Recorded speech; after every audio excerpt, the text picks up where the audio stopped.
I want to start this off by saying that I'm so glad God is God, because days like this is how I know there is a reason He didn't make me God. I know there's a reason He didn't even make me the Son of God, because He know that if He gave me that power, honey, what I would do down here in retribution, there wouldn't be nobody left, other than maybe my mama. And I said maybe, honey, let me tell you something. I did say in this video how to keep your peace through the journey.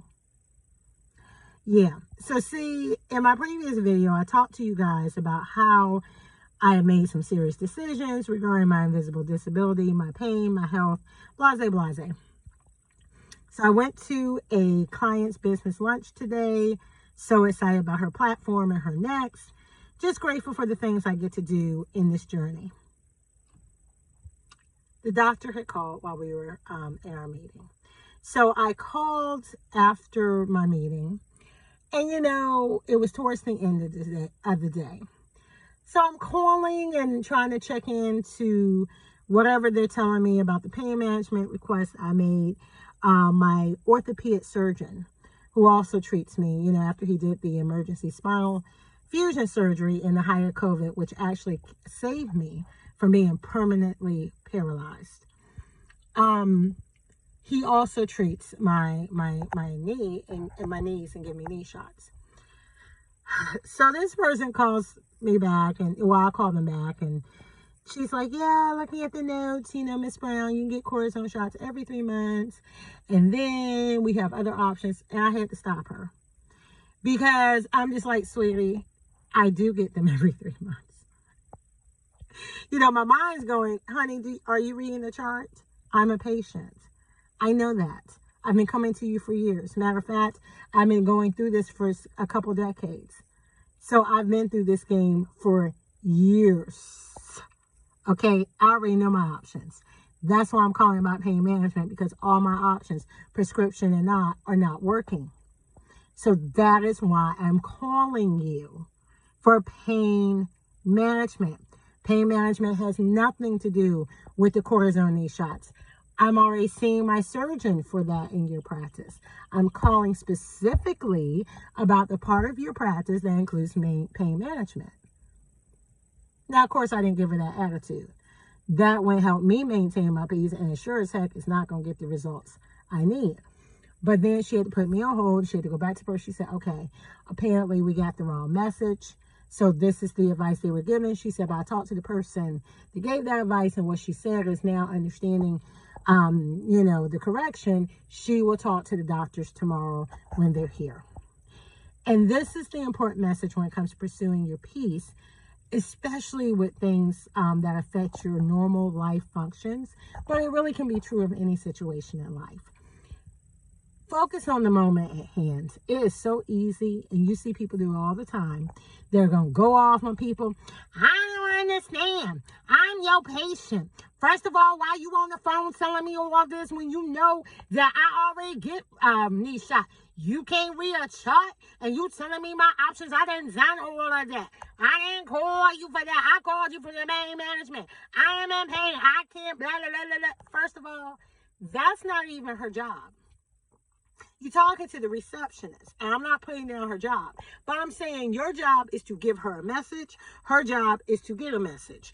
If you need to speak to this one, her job is to transfer you over to there. She has different work she does in response to this office and her position. But you going off on the person at the desk who's just answering the phone and carrying a message?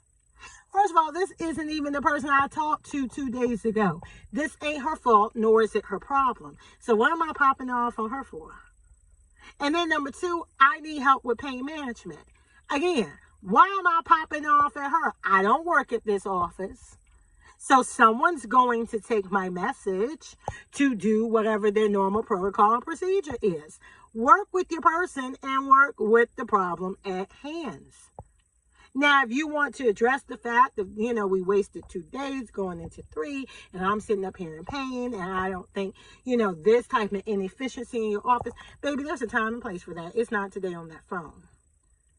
And then when I say going through the journey with peace, there is a mess up here. There was a miscommunication somewhere. But the reality is the office is about to close. The doctors that you need to talk to apparently are not there. Okay? So this is going to be handled at its earliest tomorrow. So until tomorrow, be grateful for the things you can in the present. And I am grateful that today I was able to get out of my home. I was able to meet a client at lunch in person. I'm always glad for in-person things. I was excited about her next and what I saw in the vision from what she had submitted to our publishing company, and excited to have another project to work with her on again. That's all there is. And then even in this, I'm going through immense pain right now, and I'm acknowledging and being proactive and seeking additional help and resources that are available. But here's the reality.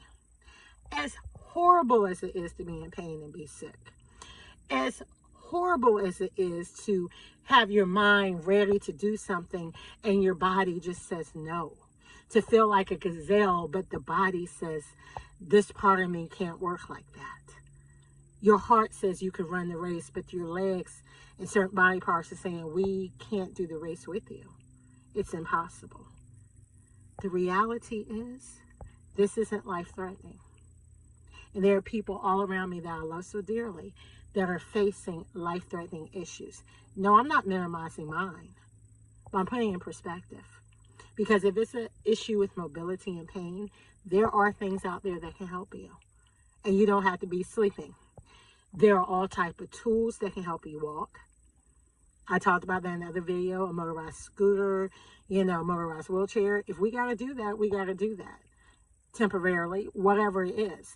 That issue with vacation, we will be utilizing one of those and have those waiting in the room. That's an easy fix. For comfort, for being able to enjoy the presence. That's an easy fix. No one dies today because you had a motorized scooter or wheelchair. There are people that are born that have never used their limbs, don't know what it feels like to walk, doesn't know what it feels like to have sensation in certain limbs. I'm very blessed.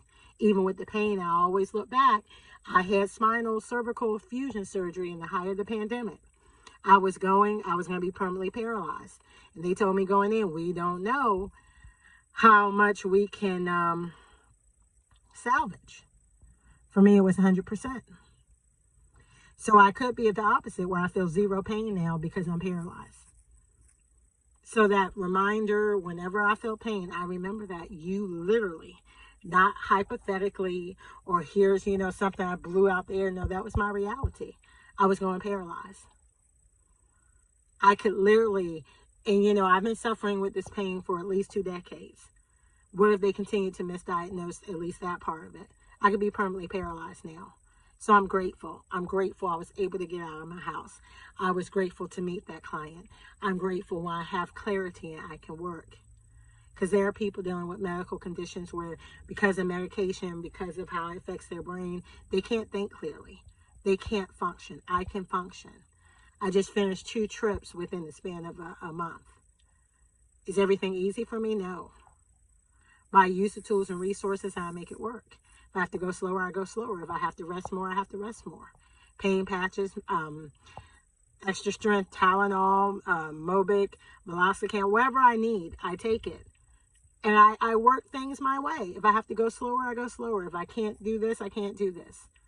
If I have to meet you there because I have to get an Uber, I meet you there and get an Uber while you walk a couple blocks. I do what needs to be done because I'm not going to sit down and die. I'm not going to sit down and let life pass me by. I'm going to live and thrive with the measure of life that God has given me and allowed me to keep today.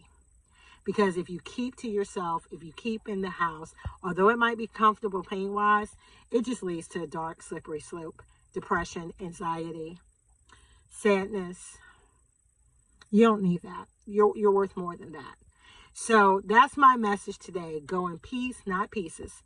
Be happy, be joyful, focus, be intentional. Focus on the matter at hand, and then be thankful and grateful, because it can always be worse. And your best years are ahead. I don't care how you feel. Your best years are ahead. So let's live them while we have the measure of life that we have today. And that is a Joy Guru approved message. Peace.